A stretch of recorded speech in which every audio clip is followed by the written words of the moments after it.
We're talking about redemption through the Bible. Specifically, we're talking about redemption through Jesus Christ. That is the one story that we read about in the Bible. It's not a bunch of disjointed little sayings and stories. When we put it all together, it is a beautiful, beautiful picture of God's love for mankind.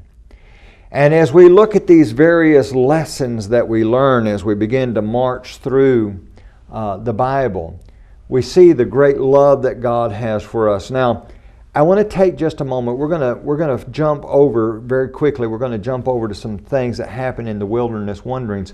But I want us to think about that time that the children of Israel spent in Egypt.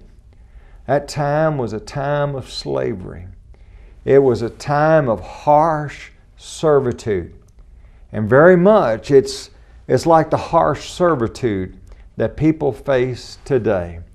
As a matter of fact, in the book of Romans chapter 6 and verse number 16, Paul's going to make the point. He's going to say, you're somebody's servant. Now, who are you going to serve? And it's very tempting on our part, to kind of flex our muscles, so to speak, and say, we're nobody's servant. Nobody tells us what to do. But the reality is you are someone's servant. Listen to what Paul has to say there. He says, do you not know that to whom you present yourselves slaves to obey, you are that one slaves whom you obey, whether of sin leading to death, or of obedience leading to righteousness. Now, the reason why I wanted to start with this is because we're going to look at some things in the book of Numbers, and one of the amazing things to me is the number of times the children of Israel say, oh, we wish we were back there in Egypt.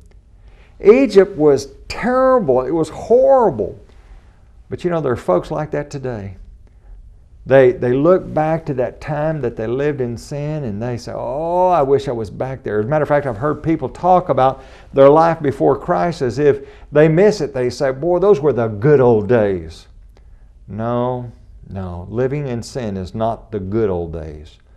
And what we need to realize is that God provides a way for you to be delivered from the bondage of sin. But we have the opportunity to choose. If we can help you in any way choose to follow Jesus, please send us an email. We'll help you in any way that we can. Join us again tomorrow.